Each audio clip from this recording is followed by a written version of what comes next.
Gachati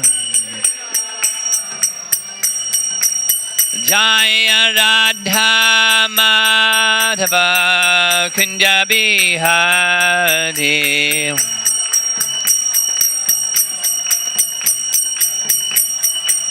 Jaya Radha Madhava Kunja Bihari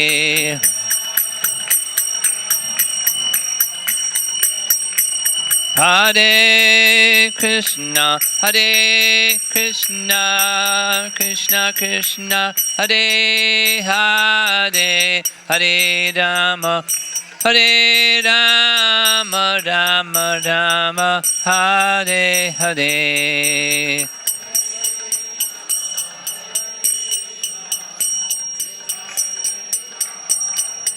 Hare Hare Rama, Hare Rama, Rama Rama, Hare Hare, Hare Krishna, Hare Krishna, Krishna Krishna, Hare Hare, Hare Rama, Hare Rama, Rama Rama, Hare Hare.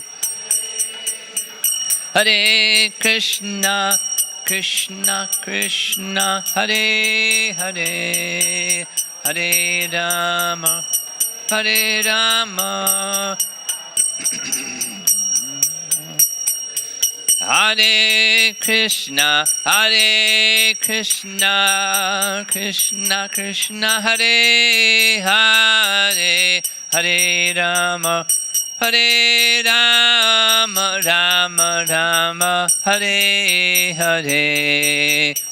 Krishna, Hare Krishna, Krishna Krishna, Hare Hare, Hare Rama, Hare Rama, Rama Rama, Hare Hare Krishna, Hare Krishna, Krishna Krishna, Hare Hare, Hare Rama, Hare Rama, Rama Rama, Hare Hare.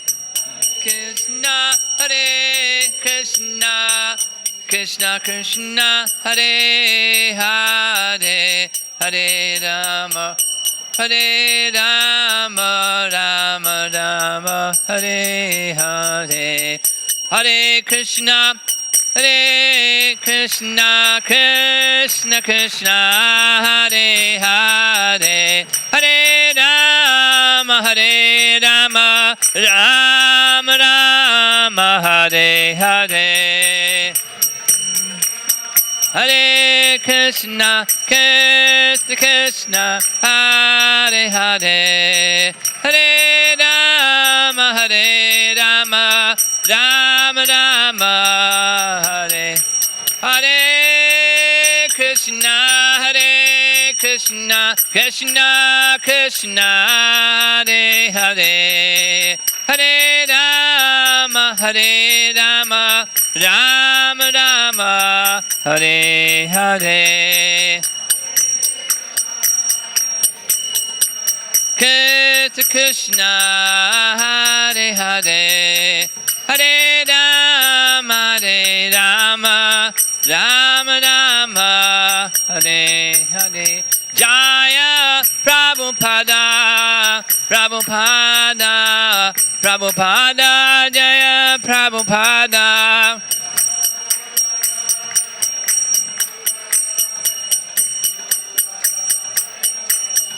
Prabhupada, Prabhupada, Prabhupada, Jaya Jaya Prabhupada.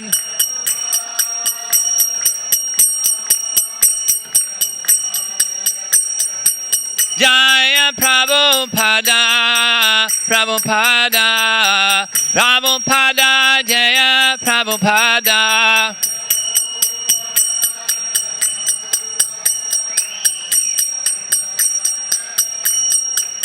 Hari Bol, Hari Bol, Hari Bol Nithai, God Hari Bol.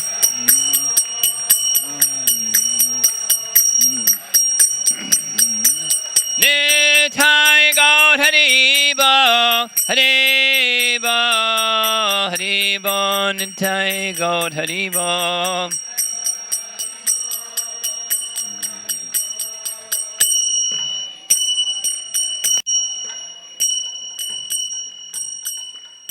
Srila Prabhupada ki jai, Gaur Premanandi.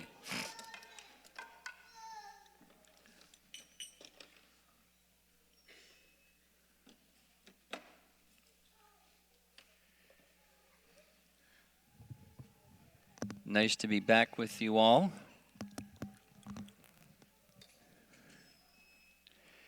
I've been here for the weekend, starting Saturday morning, now through Sunday evening.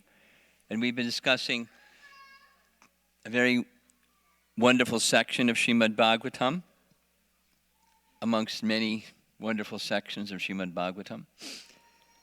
The prayers of Queen Kunti.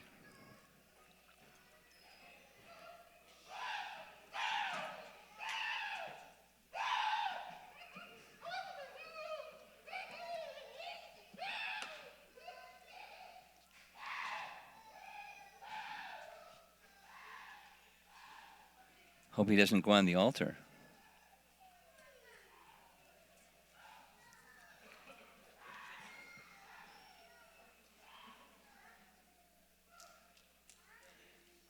That's the Pujari room back there. He can go in the Pujari room without going on the altar. I hope he doesn't go on the altar.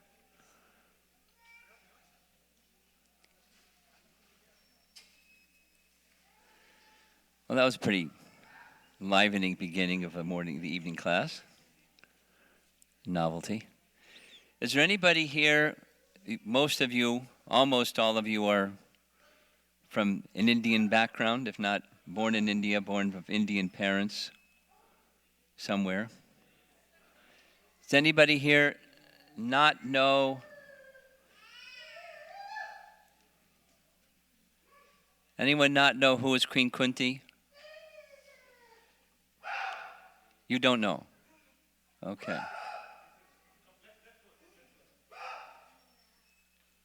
So, anyone else not know who is Queen Kunti? Okay. So I'll keep looking over at you quite a bit, if that's all right. You know who is Krishna. And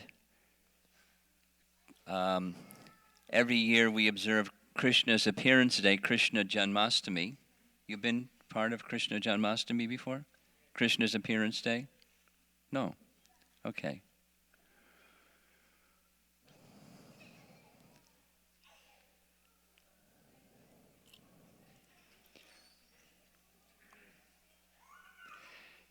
Krishna appears, well, every year we say the same number, 5,000 plus years ago. And he appeared in a prison house, of all things, because it was foretold that his mother, on her wedding day, her brother, wasn't exactly her brother, like stepbrother, her stepbrother, Kamsa, very wicked person, he was volunteering to, after her wedding, take her to where her husband, her new husband, lived. That's this Vedic system. The girl would get married where she lived, and then in the evening she would go to where her new husband lived. That would be her new home. So her stepbrother was driving the chariot to take her to her new home. Big celebration after the wedding. And there was a voice from the sky, disembodied voice, saying, "Kamsa, you are such a fool. The eighth child of Devaki will kill you." Ha ha!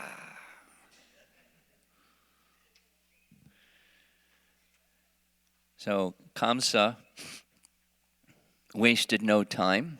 He grabbed his sister by the hair with one hand, grabbed his sword with the other hand, and ready to chop her head off. He wasn't a nice guy. So the new husband, his name was Vasudeva. He was a minister.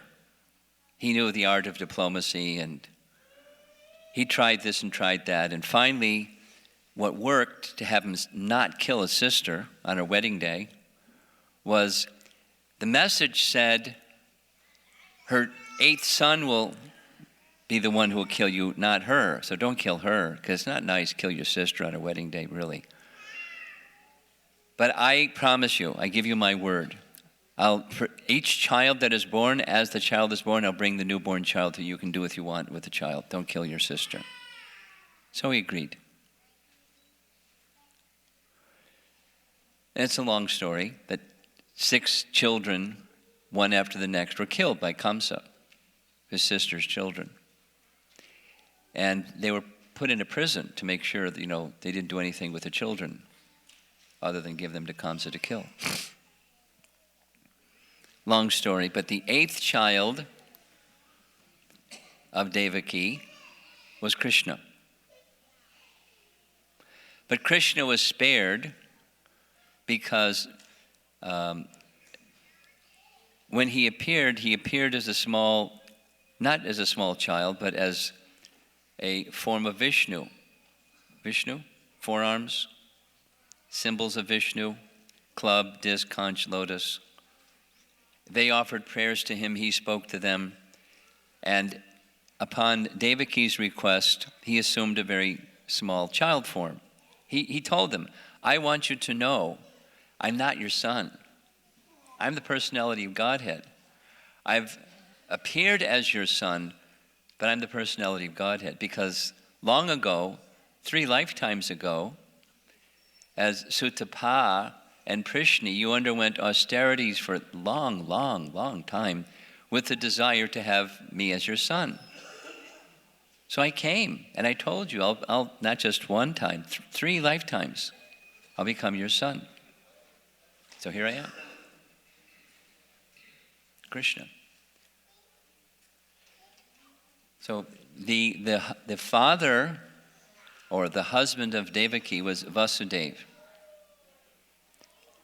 Father and mother. Of he who was unborn, they were his mother and father. It was a transcendental pastime, or lila, for Krishna to appear as their son.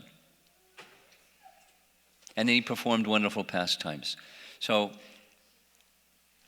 Vasudeva had a sister, and his sister's name was Kunti. That's who we've been speaking about. Kunti, long story, became the mother of 5 sons. One of them was Arjuna. And Arjuna is the one who received Bhagavad Gita. You're familiar with Bhagavad Gita? A little bit. Bhagavad Gita? Okay. So Krishna spoke Bhagavad Gita to Arjuna. They're cousins, because Vasudeva is Krishna's father, and Kunti is his sister, and Kunti's the mother of the Pandavas, including Arjuna. So they're cousins. But more than cousins, they're transcendentally, eternally associated, and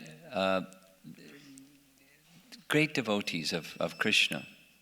So he's appearing, Krishna is appearing as Vasudeva and Devaki's son, Arjuna is appearing as the son of Kunti, and they're friends.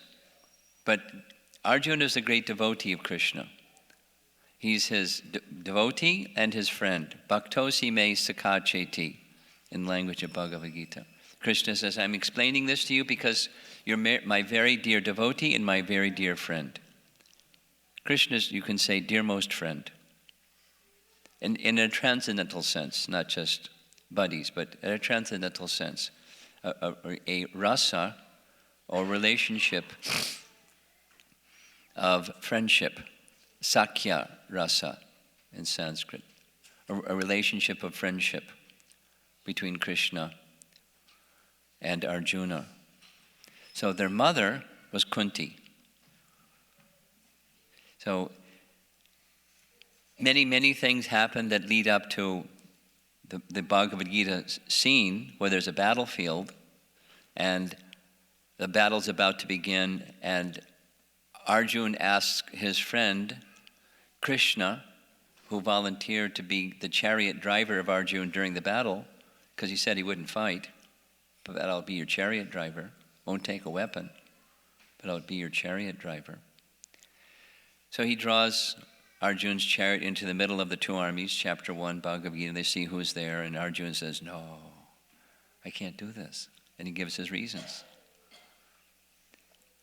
And more discussion, he reaches the conclusion, I don't really know what's best. Can you please instruct me?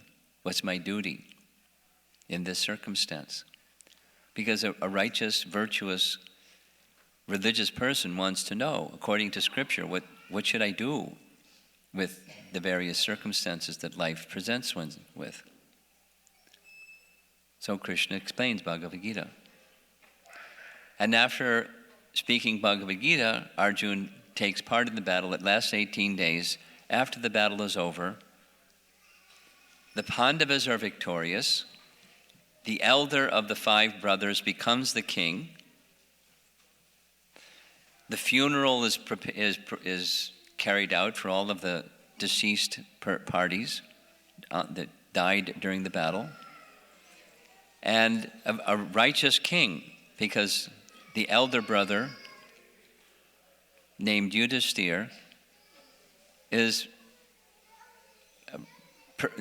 perfection of religion personified. A perfectly righteous, virtuous king. That's what Krishna wanted. To compete before his departure from this world, before he completed his pastimes.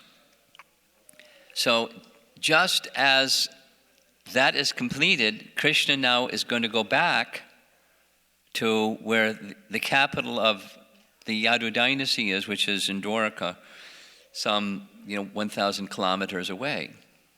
So Krishna's getting on his chariot in the middle of the public square with the chariot driver ready to go. And Kunti, she's now the queen and the mother of the reigning ruling party. She has royal privileges, so she worked her way through the crowded public square and came right before Krishna and offered beautiful, beautiful, very elevated prayers. So we've been discussing those prayers this weekend. Very famous, very exalted, very much appreciated, loved section of Srimad Bhagavatam, Queen Kunti's prayers.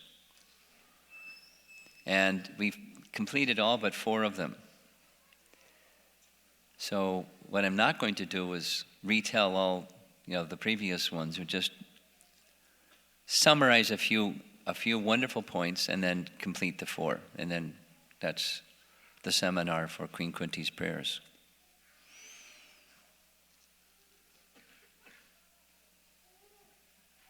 Outstanding in her, as themes in her prayers, is her quality of humility.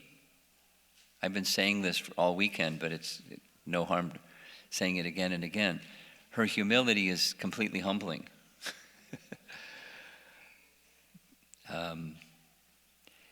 She is superlatively qualified. At the same time, she feels herself not qualified.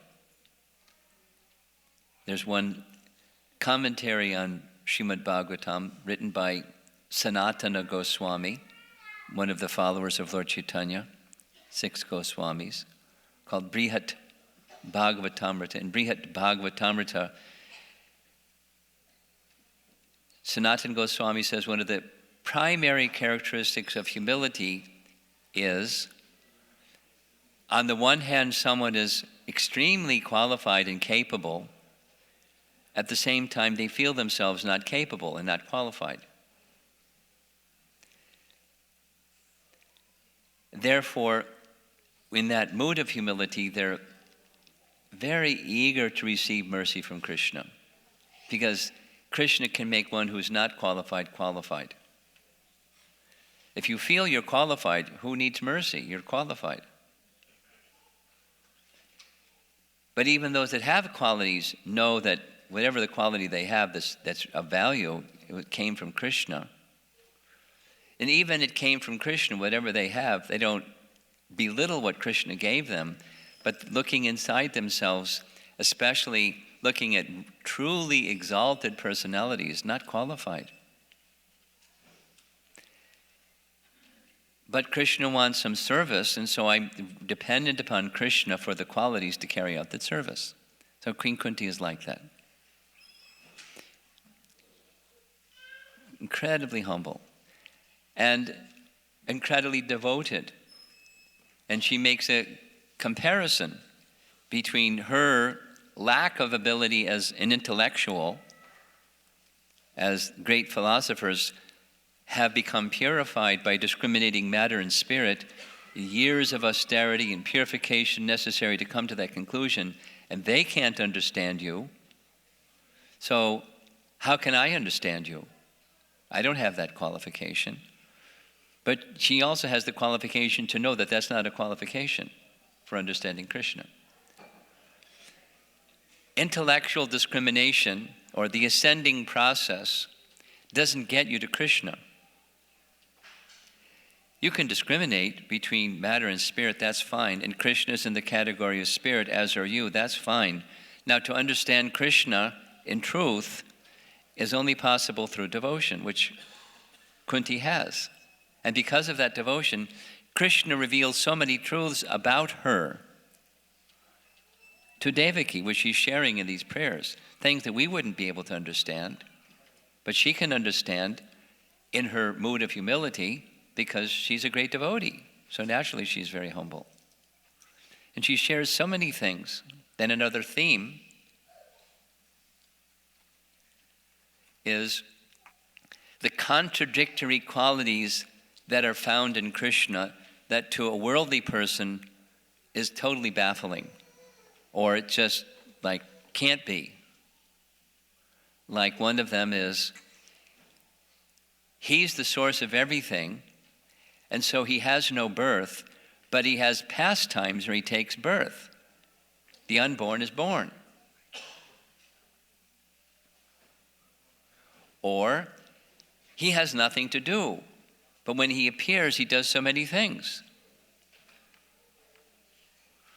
And many, many other, she really gets into it. She mixes it up with the apparent contradictions, and part of the theme that emerges out of all of her prayers is, in Krishna is the resolution of all contradictory qualities. Because after all, he's the source of everything. If you have this and you have that, where did they come from? Well, they came from some source.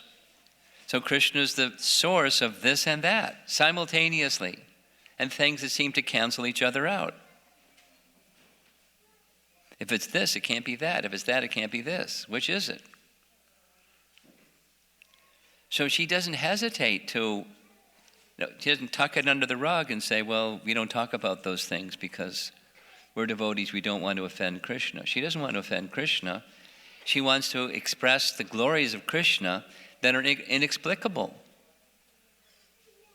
Other than saying he has unlimited and inconceivable potencies. So we ended,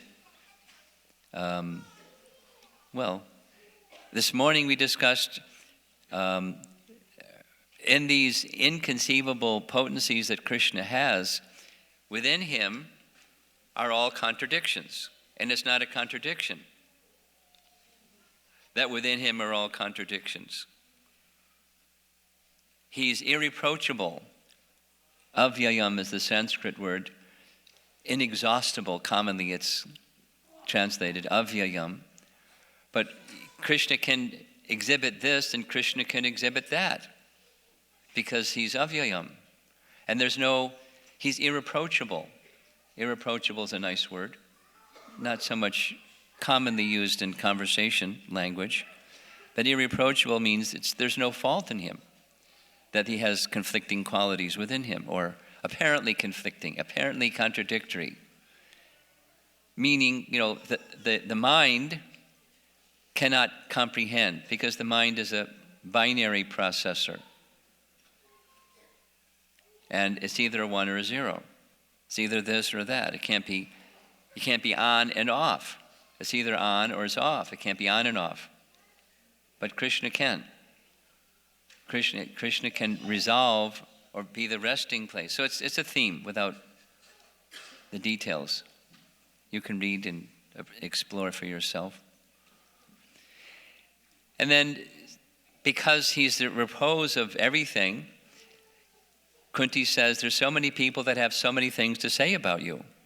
And then one of the things that she spends 5 verses discussing is how different people view how it is that the unborn is born. Some say this, some say that, some say the other thing.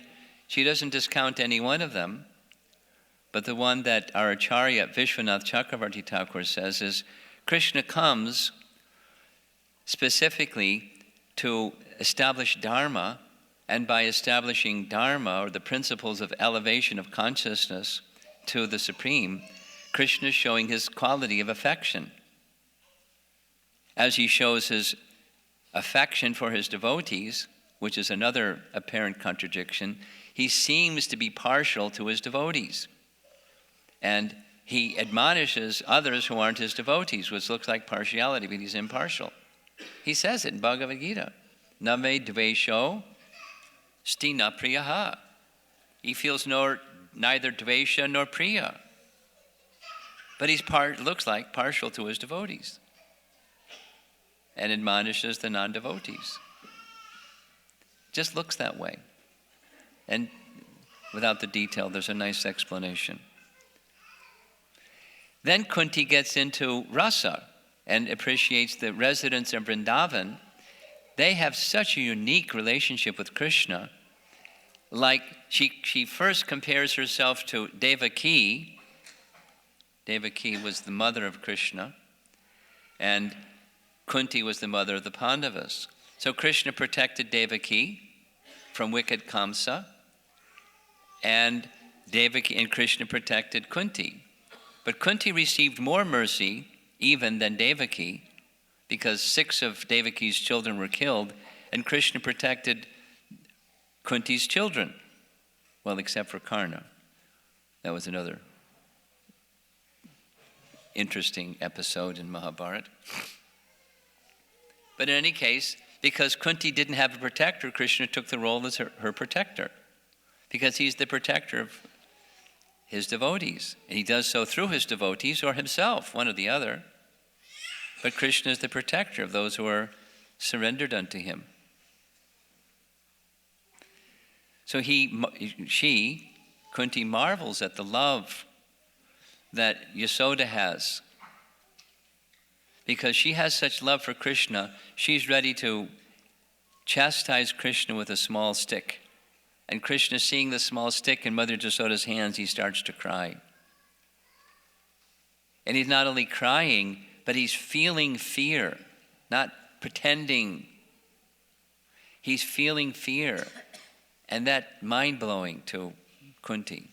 She can't understand it. He who is feared by fear personified is afraid of a little stick in Mother Yasoda's hand.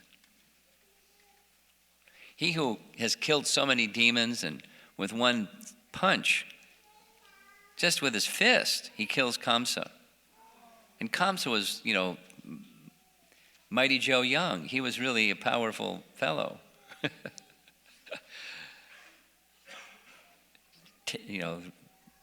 Original terrorist. Terrorized the whole universe. Krishna was unafraid, and one punch, and not just knocked him down, but he's dead. Krishna is so powerful, fearless, but afraid of a little stick in mud. So it's mind bewildering to Kunti. But he's reciprocating with the affection of Mother Yasoda. So now we're just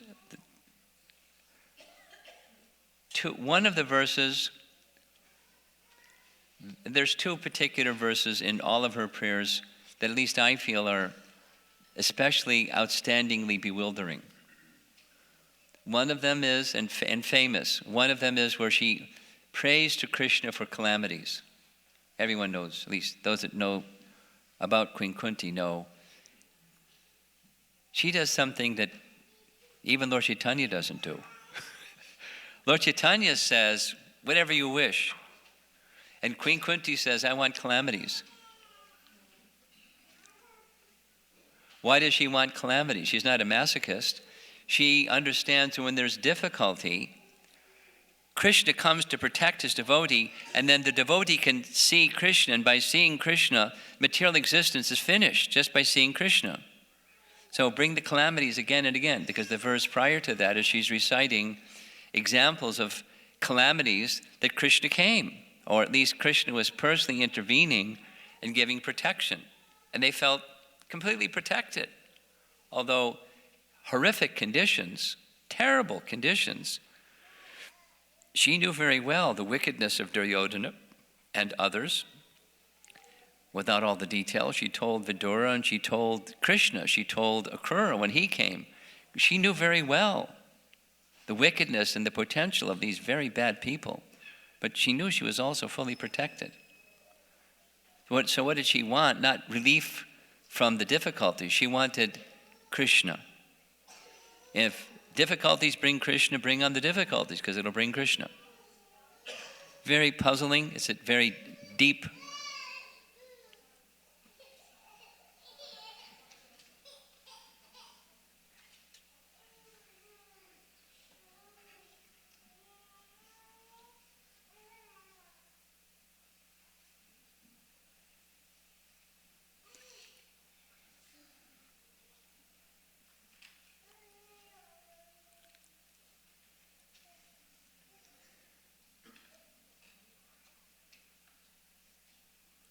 Is a classic. Huh? Too early for Bhagavad Gita. She needs to be more mature so that she can understand Bhagavad Gita. The little girl that's crying over there? Once she doesn't have the understanding. But the mother does. Mataji, could you take the child out of the hall? Thank you. You're very kind to all of us.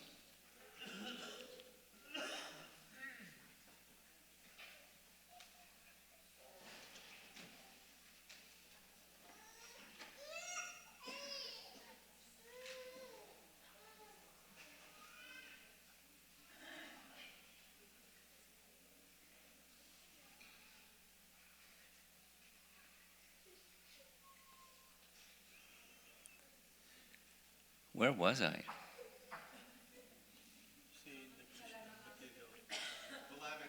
Calamities? What about calamities?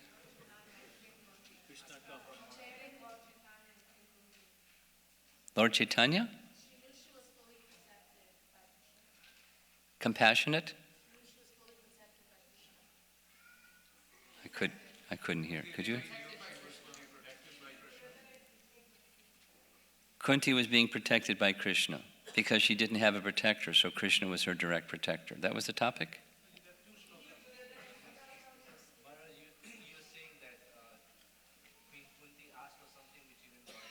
Ah, there we go. Thank you. Lord Chaitanya said, you can do with me whatever you like. You can embrace me. You can neglect me. You can trample me under feet. You can do whatever you want with me. And Queen Kunti is saying, bring the calamities. Very puzzling. Very deep subject matter. Yeah, she's not a masochist. I remember saying that. So what she wants is Krishna. And her experience is, and the Pandavas, and Draupadi, when there's a difficulty, Krishna comes. And he is personally, he's there even if he's not visibly there, but he is personally there when the devotees have some difficulty.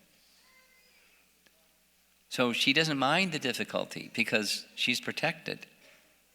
And especially she can see Krishna if Krishna comes. So he's just now about to leave, so she's pleading with him. These final verses, she's asking him not to go. She's very explicitly asking him not to go. So one of the two most puzzling verses in all of her prayers is that one. She's asking for, may the calamities come again and again. It's a deep subject to understand her heart and where is she coming from. She wants Krishna. Whatever the price is, I'll pay the price. I want Krishna.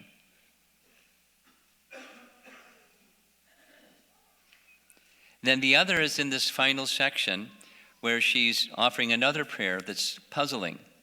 She's offering a prayer. I'll read it, but the prayer essentially is, you're about to leave, and when you leave, there's two verses, that your lotus feet, the marks, because on the bottom of Krishna's feet there's marks, a lotus flower that's already been mentioned in one of her earlier prayers,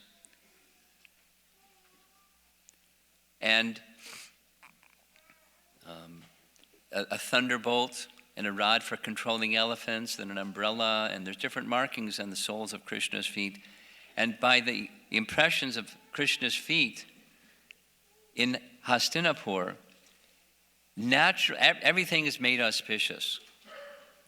And now those feet are going to Dwaraka. And so all the auspiciousness that's been present because of you is going to go away. So please don't take your feet away. Please stay. And then the next verse, she says, by your glance. And Krishna's glance is very, very special. Krishna has, when we greet the deities every morning in all of our temples all over ISKCON, one of the songs that we sing from the Govinda prayers is Angani Yasya Sakalendriya Vrittimanti, which means that every one of his angas, or his limbs, every part of his body can perform any other function of any other part of his body. That means he has a spiritual body, because any part of his body can do anything any other part of his body can do. He can eat with his ears or with his eyes. He can also eat with his mouth. But he doesn't have to use the mouth. Any one of his limbs can do anything any other limb can do. Or the glance, he can eat with his glance. He can impregnate the whole cosmic manifestation with his glance. Mahavishnu does that. Who can do that? Imagine if men could impregnate women just by glancing. We'd have a problem. Big problem.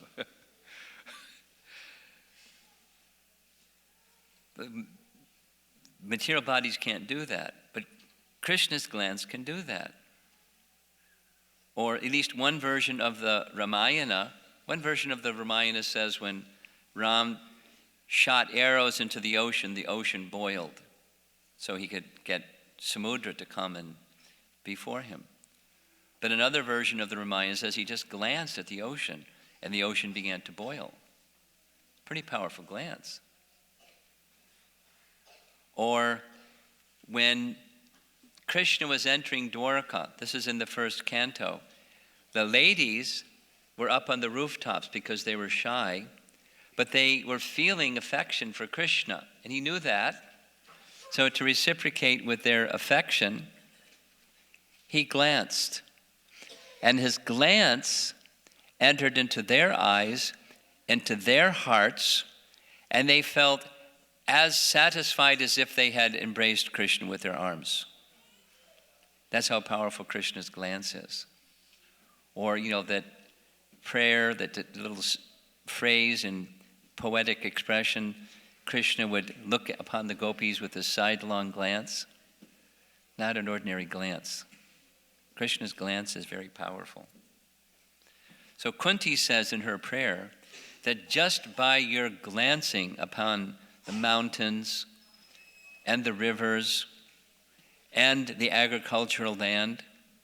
Bountiful, everything was supplied. All the natural products that a king is concerned to have their citizens have, it was there. So now my son, Yudhisthira, is the king, but you're going to stop glancing because you're going to go to Dwarka? I'm concerned of the lack of auspiciousness or the inauspiciousness by your absence. So please don't go. So it's 4 verses. Please don't go, please don't go. And then it's please don't go. So now I'm going to read the last 2 verses, 41 and 42 of chapter 8.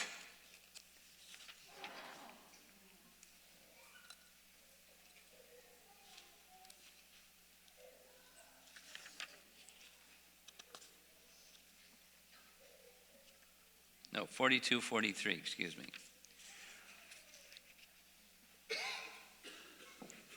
41, here we go, 41.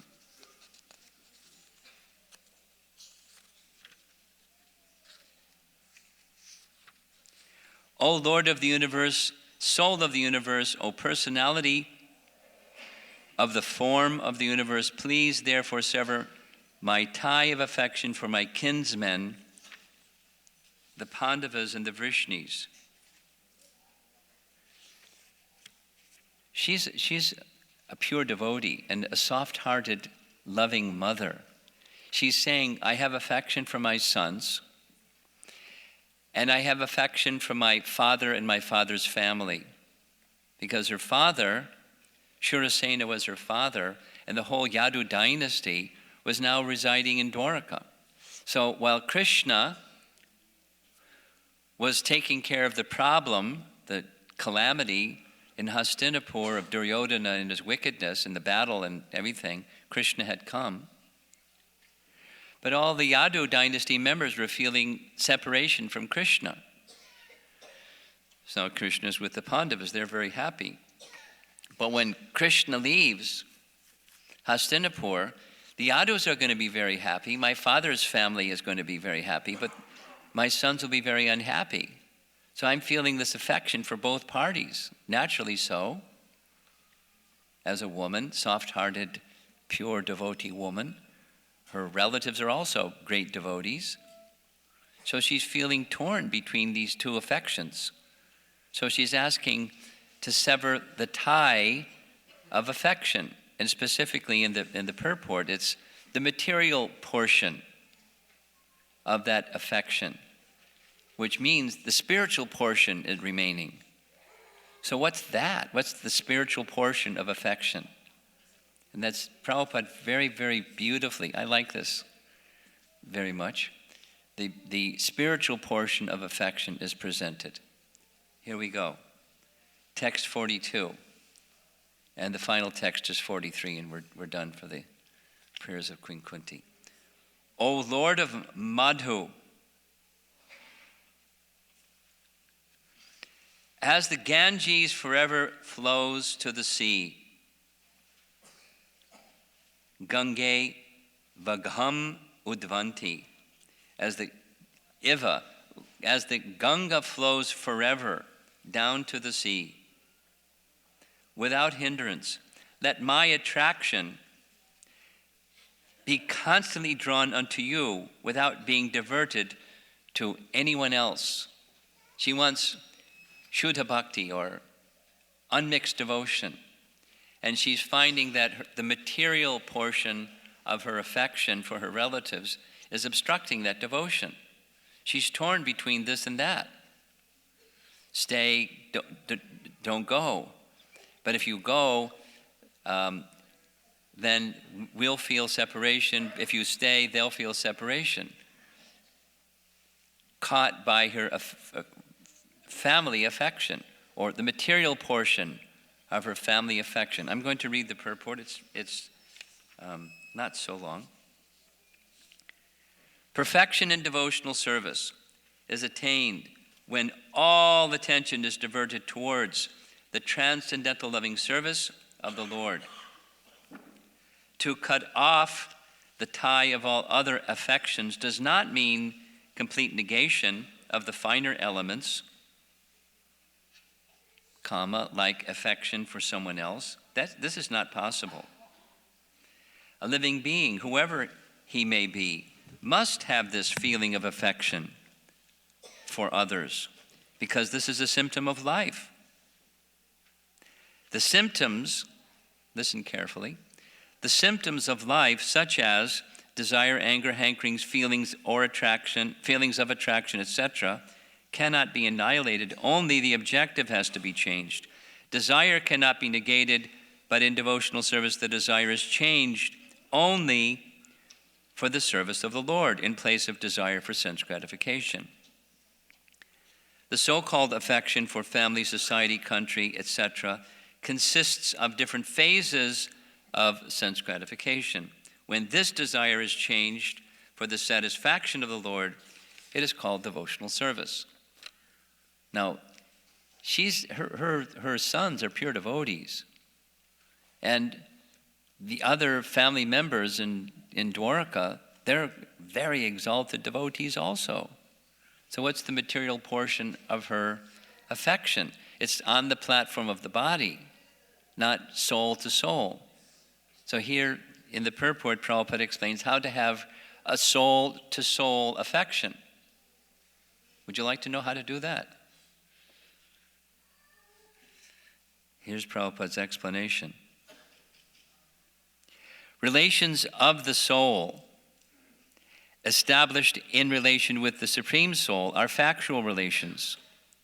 When Kunti Devi wanted to cut off the family relation, she meant to cut off the relation of the skin. The skin relation is the cause of material bondage, but the relation of the soul is the cause of freedom. This relation of the soul to soul can be established by the medium of the relation with the super soul. Well, Krishna is in the middle, or Krishna is at the center of that relation. So I have a relation with someone, and Krishna is in the center of that relation with someone. So I have the relation with someone because they're part and parcel of Krishna. They are connected to Krishna, and therefore that's the basis of the relation.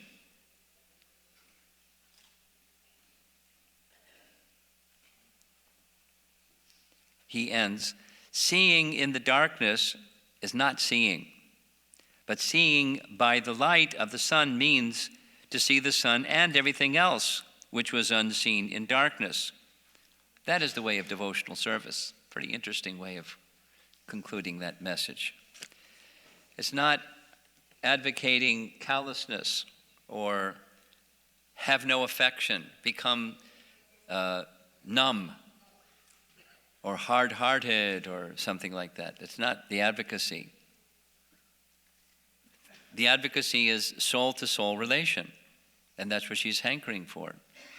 She's at most exalted. She's displayed it already. She's far above us.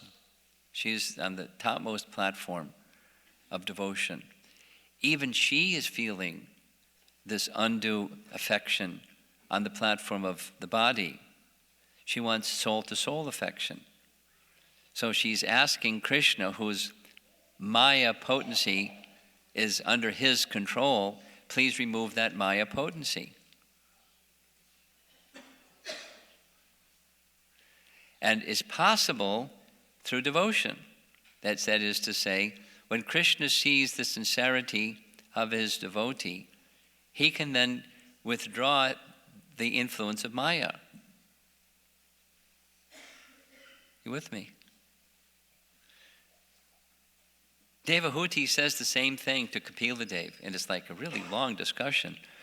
But the discussion starts with Devahuti requesting her son, please remove the Maya that's covering me, because it's your Maya. You put it there. You can take it away. I can't take it away. It's your Maya.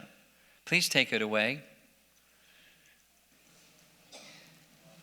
Can you tell me what I should do so that I'm eligible for you to take away my Maya? And he gives a very straight answer to a very straight question, and he says association with sadhus. Because when you're in association with sadhus, here's what happens. You connect, the sadhus connect you with Krishna's internal potency, the process of devotional service. They help give support to that process of devotional service, which connects you to Krishna. And when you're connected to Krishna, you're no longer under the influence of the external potency. Krishna withdraws the external potency. Quite simple. And then what do you do in the association of sadhus? You do what sadhus do. Bhajana kriya, devotional activity. Exactly what Krishna says in Bhagavad Gita. Kathayantas chamam nityam tushanti cha ramanti cha. That's what sadhus do. That's what Krishna says sadhus do, and that's what sadhus do. That's why Srila Prabhupada created Hare Krishna temples, so we could come together and do what we're doing right now. Hear the message of Srimad Bhagavatam. Hari Katha. Hear the glorifications of Krishna from the mouths of his pure devotees. And share that message with others and encourage you in your homes to do the same thing. And in little Bhakti Vriksha gatherings that people can do during some weekend or Friday evening or whenever you have your Bhakti Vriksha gatherings. And then come together to the temple and more Hari Katha and Kirtan and worship of the deity. Why? Shrinvanti Gayanti Grananti Abhikshna Shaha, according to Kunti's prayers, is the process that reawakens your dormant Krishna consciousness.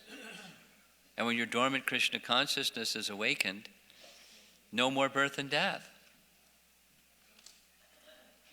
It's an open invitation. Come on over to the no more birth and death side of the river of material existence. Come on over. There's a very nice boat. It's called the boat of Shravanam and Kirtanam. Very nice boat.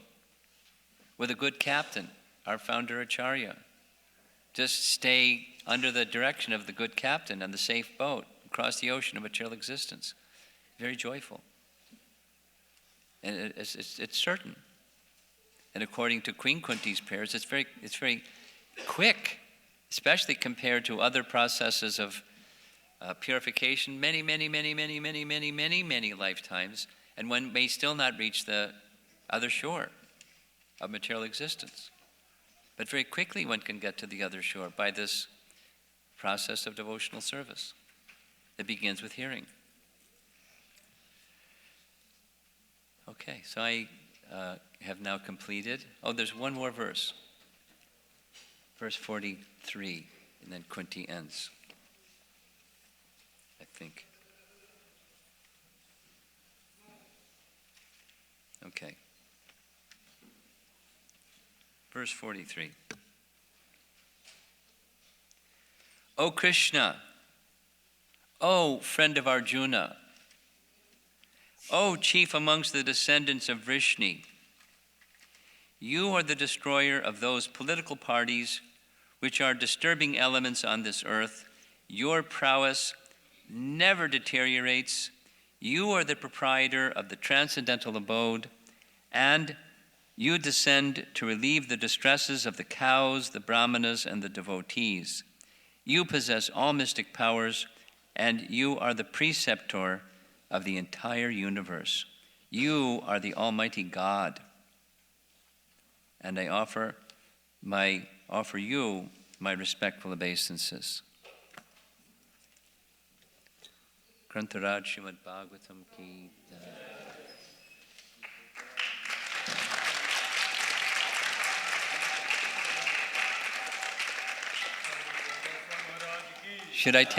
Is there time for questions or no? Anyone would like to raise a question? Gail. I looked at your direction first. Do we have a portable microphone? Here comes the portable microphone. It's got your name on it. Hare Krishna Maharaj. I need a clarification as to how Queen Kunti's material affection interfered with her devotion? Well, it's like a cloud interferes with the light of the sun. That's how. It obfuscates or blocks the fullness of the power of bhakti. Material, by definition, material means forgetfulness of Krishna. Material, very simple definition. Spiritual material. Spiritual means remembrance of Krishna. Material means forgetfulness of Krishna. Here's a table. It's material. But if it's used in Krishna's service, it can act in a spiritual way. It holds tulsi. It can act in a spiritual way, although it's marble and wood, and probably some, nails and some other things. But it can act in a spiritual way in relation to Krishna. It can become spiritualized, so to speak. So, material affection is in forgetfulness of Krishna. So she wants to remove that material affection portion of her relationship. So material affection can obfuscate or block the soul-to-soul relation. You can have a soul-to-soul relation. As Prabhupada is saying, it's quite unnatural to say no relation. It's not possible. But she wants a soul-to-soul only relation. The material affection portion, no.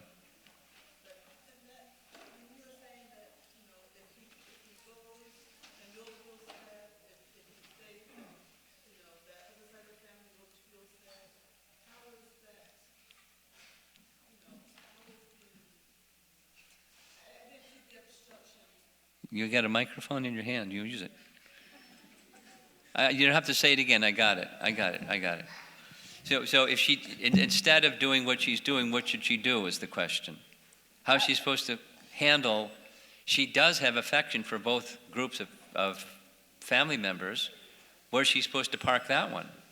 Yeah, in other words, I didn't see how her having affection for both sides obstructed her love for Krishna.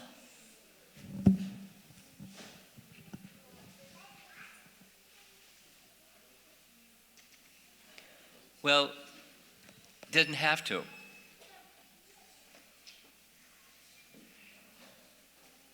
It's a little bit like Devahuti saying that I'm in Maya. I have this undue affection for family. And she doesn't. But she says she does. She's feeling like she does. So Kapila Dev, Vishwanath comments, he smiles, saying Devahuti to himself. Devahuti, what are you talking about? You're my mother. You're a pure devotee, and I'm the Supreme Lord. You don't have this problem. You're just speaking this way because you want other people to hear. Oh, okay, so then I'll give you the answer so other people can hear. So here, we can hear. So Devahuti she's humble. She's saying so many self-abnegating things of, I'm disqualified this way, that way. So in one sense, she's not having material affection. Because she's a pure devotee who has no shelter but Krishna. She's praying for that no shelter but Krishna position that she already has, because that's part of her humility. She's praying in that way. But there's others that don't have that unalloyed affection for Krishna that she has, and for them it's a problem. When you're with one family member, you're not with another family member.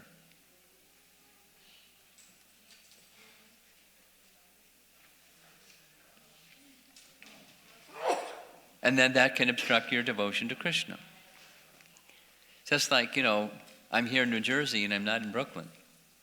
They're having a, shindig over in Brooklyn, and I'm over here, not there, or not some other place where I have some, persons who I hold very dear to me, and I'm not where they are.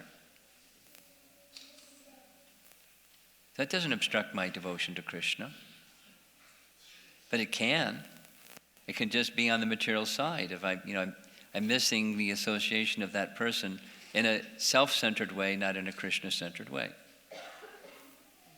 That's the obstruction. That's the material affection, where and my enjoyment is at the center, not Krishna is at the center.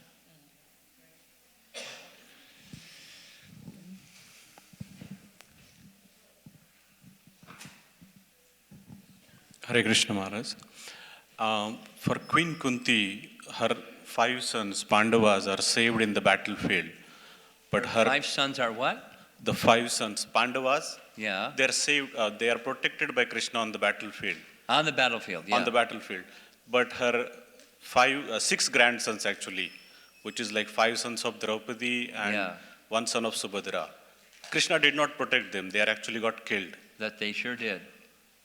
So what is the message Krishna wants to give us or Queen Kunti in this incident? Well, we talked about that during the day today. And you hand the microphone to this nice devotee behind you. Behind you? There we go. So the response that I gave was 2 things. I haven't read anything by our acharyas that said why. So I can't tell you from the acharya commentary position why. There may have been some commentary that says why. Personally, I'm unaware. I could find out if other learned devotees know the answer to that one. Second answer is, behind anything that happens where Krishna is the sanction of, particularly with his devotees, there is some purpose or message. Just like take the one over here that I mentioned it this afternoon. Prahlad was protected. So many ways Hiranyakashipu tried to kill him. He couldn't kill him. Parikshit Maharaj did not exhibit that particular kind of protection. Rather, the snakebird came and bit him, and his body burst into flames because of the poison, the intensity of the poison of that mystical entity. So he wasn't protected. But he went to Krishna. So we know why the curse was there, so Maharaj Parikshit could hear Srimad Bhagavatam, fix his mind in Krishna, and go to Krishna. So for Abhimanyu, we don't know. But one thing we know is those who died on the battlefield in the presence of Krishna went back to Godhead. So Abhimanyu went back to Godhead. So Krishna could have chosen some other way for him to go back to Godhead, but that's how he chose for him to go back to Godhead. So to this, as I said this afternoon, to this day, we're glorifying a great hero that died on the battlefield. And how many in the history of mankind heroes died on the battlefield that we don't talk about? But Abhimanyu, because he was so devoted to Krishna and in Krishna's presence, he went back to Godhead. And then so it could have been some other way. Why didn't Krishna do it some other way? He chose that way. He is a great hero. And it provoked Arjuna to take a vow that he would kill Jayadratha. And he was the only one, because of the benediction that Lord Shiva had given to Jayadratha. Only Arjuna could kill him. Arjuna killed him. But then, there was another. When Arjuna took that vow, Krishna asked him, "Why'd you take such a terrible vow?" And Arjuna said, "Well, I knew if I took the vow, you would uphold the vow. I would certainly kill Jayadratha if I took such a vow, because you wouldn't let me be killed or enter into fire." Relationship with Krishna, reason of why some things happen the way they happen for exalted devotees. So I don't know if there's quite likely some acharya given transcendental reason about the sons of Draupadi, which I don't know. But some purpose of Krishna, some purpose. He needed them for some service somewhere else, or something inexplicable. In fact, that's something that in the prayers of Queen Kunti, Vishwanath says, "Who can understand your intention? Your pastimes are mystical." In the next chapter, Bhishma says the same thing. Who can understand your purpose? Why?